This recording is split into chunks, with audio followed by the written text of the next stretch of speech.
Assalamualaikum warahmatullahi wabarakatuh. Pada kesempatan kali ini saya Indah Puspita dengan NIM 541201031 akan menjelaskan mengenai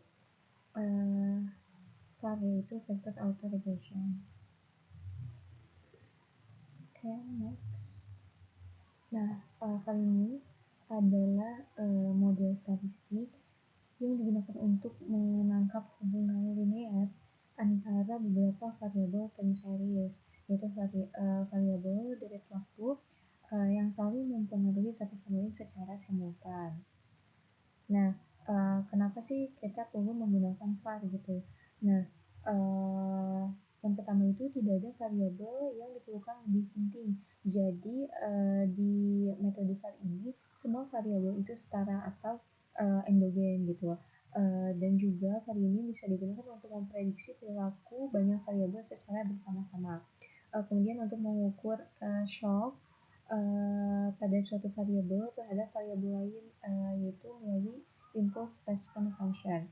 Nah, kemudian bisa juga untuk melihat kontribusi tiap variabel terhadap variabel lain, yaitu variance decomposition.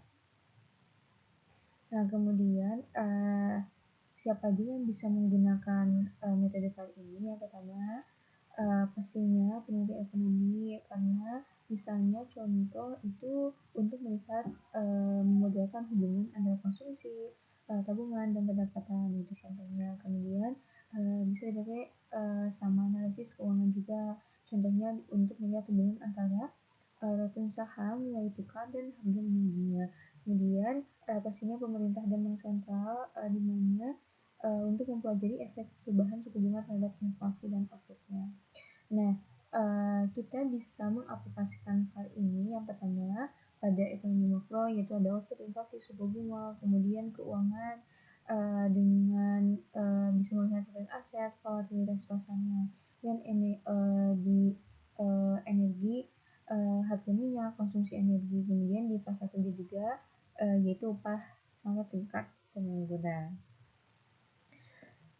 Nah, VAR ini digunakan yang pertama ketika saat data time series itu tersedia dalam jumlah yang cukup. Nah, idealnya itu ada 30 observasi ke atas gitu, minimal datanya. Kemudian ketika kita itu ingin melihat hubungan dinamis antara variabel yang berinteraksi satu sama lain dari waktu ke waktu. Kemudian nah, pada saat uji stasioner hasilnya itu menunjukkan bahwa data itu stasioner di level. Jadi semua variabel itu harus stasioner di level, maka bisa menggunakan VAR gitu. Dan kalau misalnya stasioner itu di first difference semua dan pas diuji kointegrasi itu tidak ada kointegrasi, maka menggunakan VAR FD gitu. Jadi kalau stasioner di level semua menggunakan VAR, kalau stasioner di first difference semua itu menggunakan VAR FD dan tidak terintegrasi ya. Kemudian, nah langkah-langkah untuk menguji suatu data menggunakan metode VAR ini, yang pertama kita harus melakukan uji stasionaritas terlebih dahulu. Seperti yang sudah disampaikan bahwa VAR ini harus stasioner di level semua, dan apabila stasioner di first difference semua menggunakan VAR FD gitu.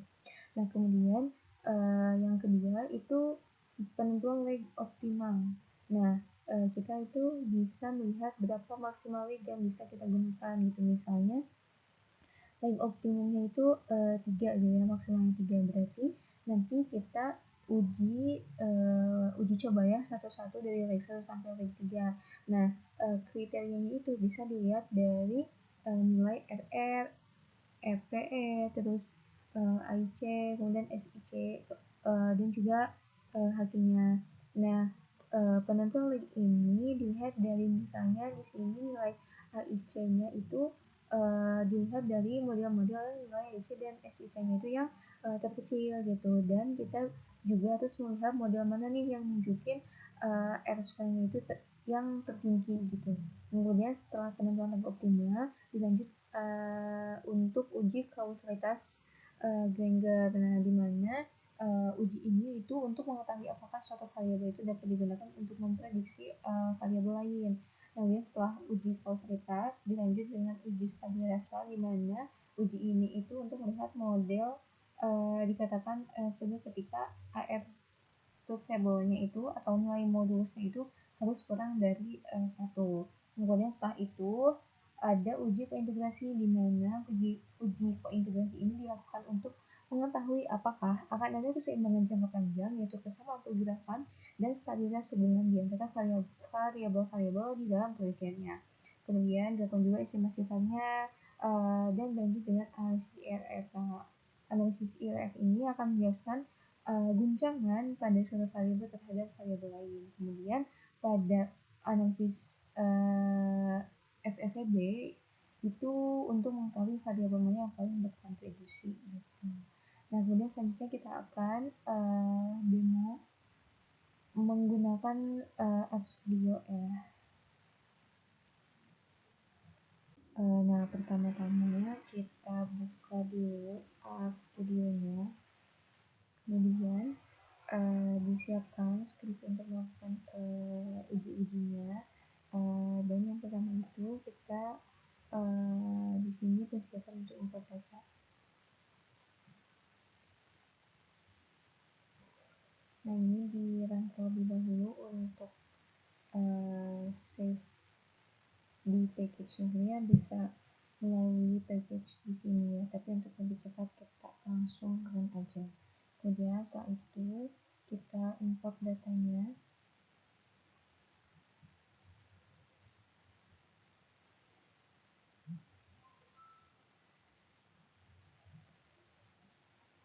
Sini dicari sesuai dengan letak dokumen yang teman-teman punya.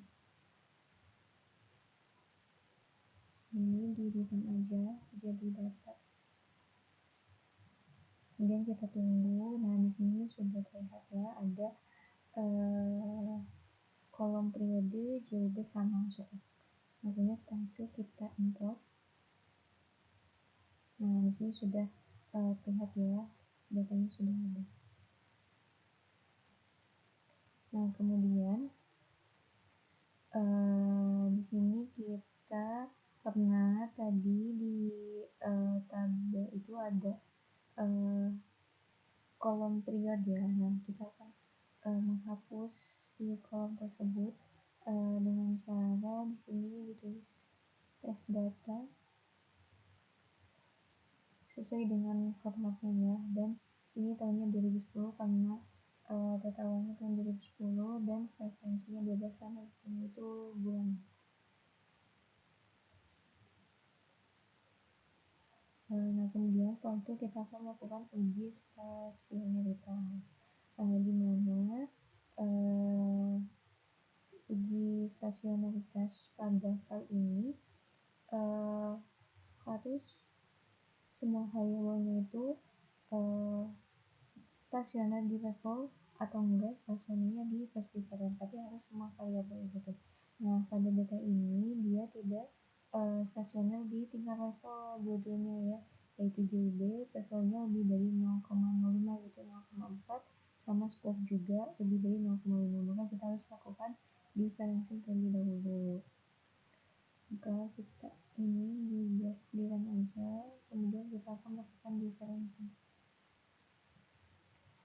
Nah, di sini setelah dilakukan diferensi pada first different, terlihat bahwa variabel JUB itu levelnya 0,01, tandanya dia itu sudah stasioner di first different gitu ya, karena kurang dari 0,5. Dan di sini pada variabel suku levelnya itu 0,03, di mana dia lebih kecil dari 0,05, maka dua-duanya variabel itu sudah stasioner di level. Kemudian kita akan menentukan leg optimalnya. Ini di run aja. Nah, di sini kita melihat ya bahwa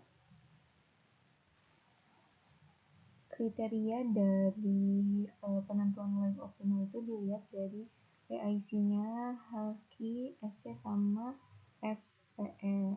Nah, di sini sudah ada angka 1111. Jadi dia tuh menunjukkan bahwa optimalnya itu adalah 1. Nah, kalau misalnya dilihat dari kriteria kriteria yang ada ya, ini kan ada 1, 2, 3, 4 sampai 10 gitu.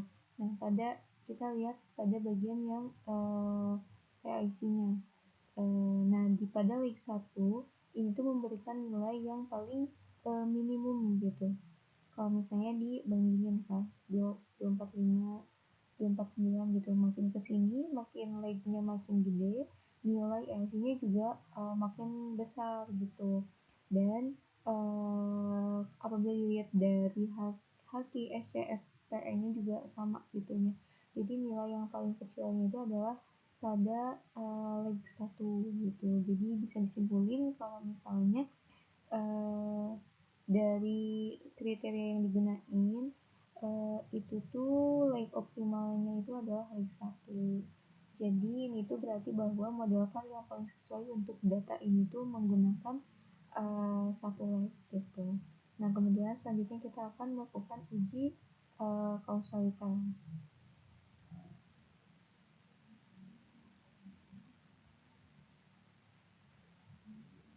Di mana uji kausalitas ini tuh untuk mengetahui apakah suatu variabel itu dapat digunakan untuk memprediksi variabel lain gitu.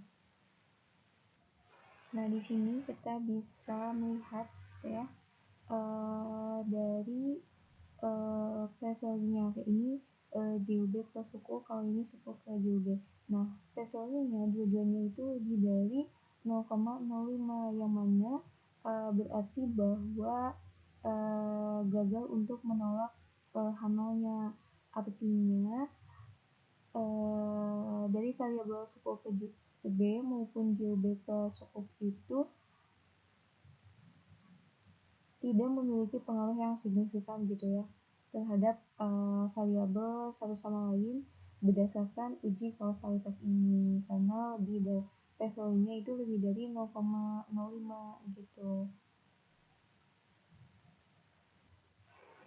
Dan bisa disimpulkan bahwa dalam data ini itu tidak ada hubungan kausalitas antara JOB dan sukuk itu pada leg 1. Nah, artinya perubahan pada salah satu variabel itu tidak dapat digunakan untuk memprediksi perubahan pada variabel lainnya. Nah, kemudian selanjutnya kita akan melakukan uji stabilitas VAR, di mana uji ini itu akan dilihat dari nilai modulusnya gitu. Nah, kita di run aja.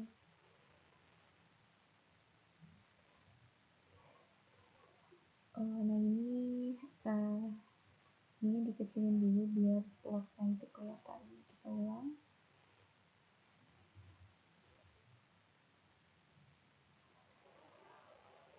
Nah, pada gambar ini itu terlihat ya ini untuk JB dan ini untuk sukuknya. Itu untuk ngecek apakah model filenya itu stabil atau enggak gitu ya dari waktu ke waktunya. Nah, stabilitas ini itu diuji untuk melihat apakah garis cusumnya itu berada di dalam batas kritis, yaitu dua merah ini ya, dua merah yang horizontal gitu. Jadi si garis di tengahnya ini harus tidak boleh melewati garis kritis yang merah ini. Nah, pada gambar ini itu dilihat bahwa garis hitam ini masih berada di dalam garis merahnya ya. Artinya bahwa garis cusum ini itu maksudnya itu menandakan bahwa model untuk JUB maupun sukuk itu sudah stabil gitu. Dan kita juga bisa melihat dari nilai modulusnya. Ini kan ada di antara -1 sama 0,5 gitu ya. Jadi kalau misalnya nilainya kurang dari 1, maka itu tuh stabil gitu.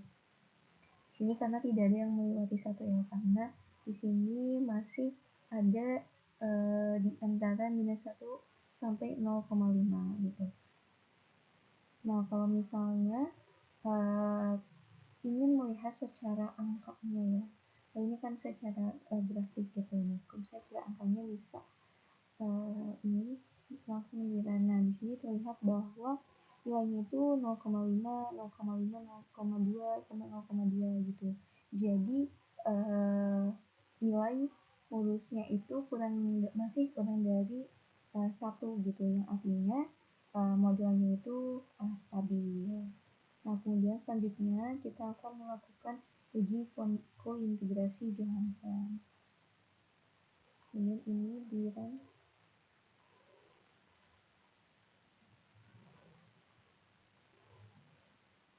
Nah, di sini hasil dari uji kointegrasinya itu tidak ada ya teman-teman, karena di sini terjadi system is computationally similar, itu yang berarti matriks covariance dari variabel yang diuji itu tidak dapat dibalik atau bisa disebut simular. Nah, ini tuh penyebabnya itu karena bisa jadi ada multikolinearitas di dalam datanya. Kemudian datanya juga memiliki variasi yang sangat kecil atau konstan, atau juga bisa salah satu variabel kombinasi linear dari variabel lain. Dan juga bisa jadi jumlah observasinya itu terlalu kecil dibandingkan jumlah dan variabelnya. Dan saya juga sudah mencoba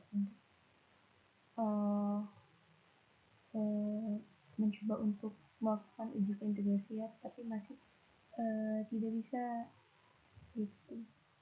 Kemudian kita akan melanjutkan untuk uji selanjutnya, yaitu ada estimasi model K.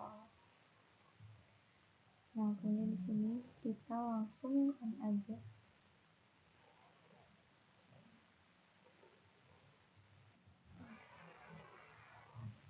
Nah, di sini sudah terlihat ya hasil estimasi untuk masing-masing persamaan variabelnya. Nah, di sini kita akan melihat hasil estimasi untuk persamaan dari JUB ya.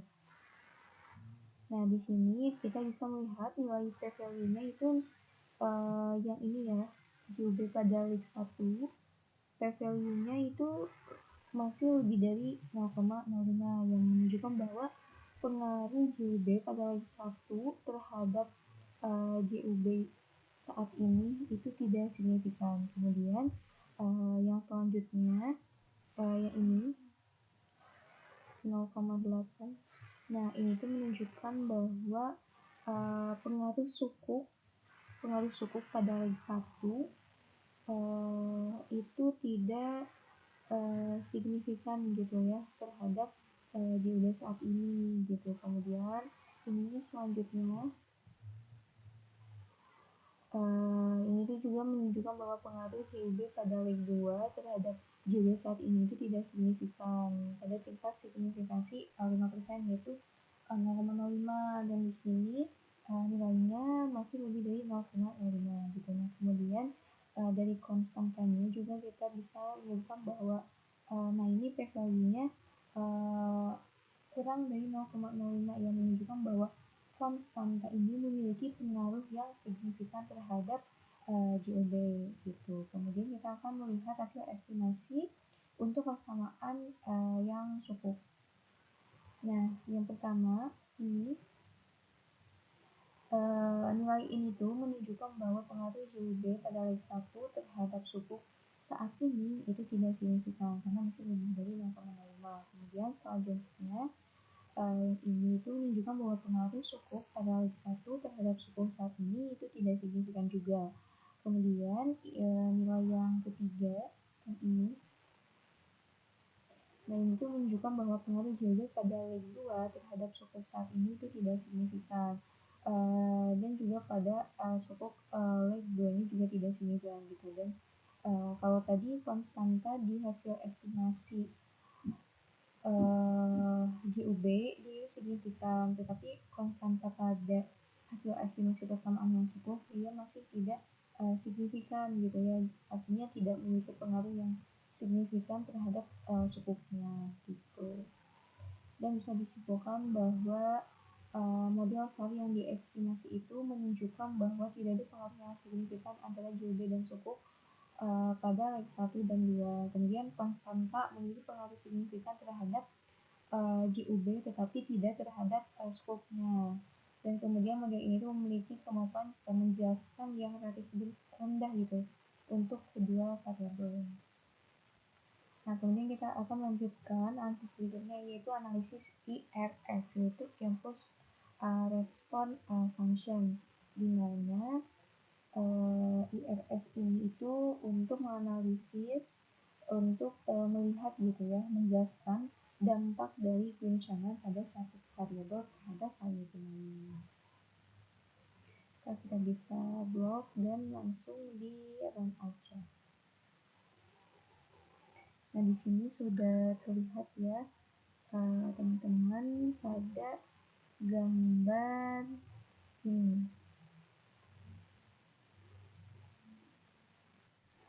Nah, plot ini itu merupakan IRF dari model VAR yang menggambarkan respon variabel sukuk terhadap shock dari satu unit standar deviasi pada JOB selama 10 periode ke depan gitu. Nah, jadi dari gambar ini tuh pada sumbu X ini tuh perubahan nilai sukuknya, kemudian pada sumbu Y itu perubahan nilai sukuk, kemudian sumbu X itu jumlah periodenya.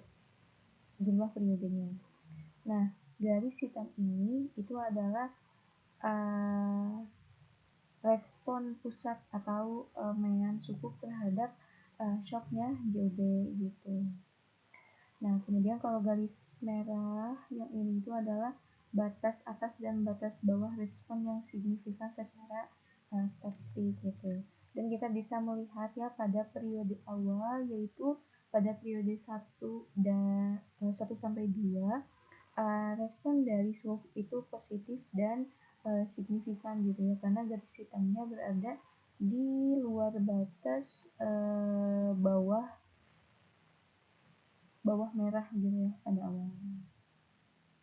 Nah, kemudian pada periode yang tengah yaitu 3 sampai 4 itu tuh respon mulai berfluktuasi naik turun yang menunjukkan ketidakstabilan pengaruhnya, yang mana masih ada pengaruh tetapi efeknya itu mulai melemah gitu.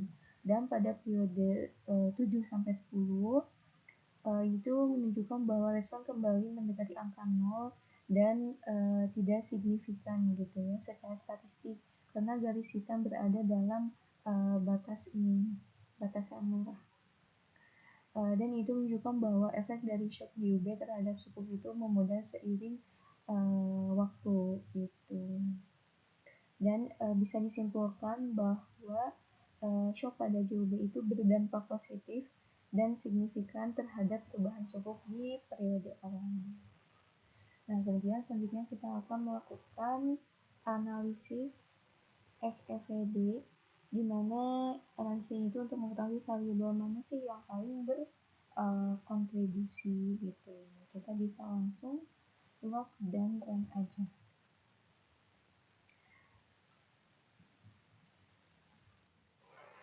Nah, pada gambar yang ini yang atas FEVD for JOB itu menunjukkan log untuk JOB gitu ya. Nah, pada ini kan warna gelap JOB dan warna terangnya sukuk gitu.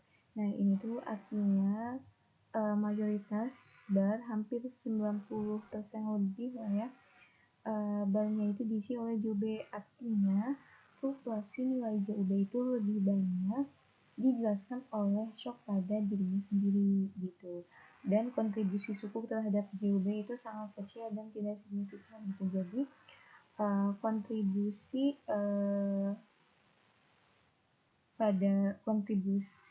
pada JOB itu lebih banyak dan signifikan itu oleh JUB-nya sendiri gitu. Nah, kemudian pada gambar yang bawah ini untuk menggambarkan kontribusi pada scope gitu ya. Nah, yang putih itu scope dan yang gelapnya itu JUB. Jadi bisa disimpulkan bahwa kontribusi terhadap suku itu mayoritas diisi oleh variabel sukuknya itu sendiri gitu ya. Ada kontribusi dari JUB tetapi sedikit dan tidak signifikan gitu ya.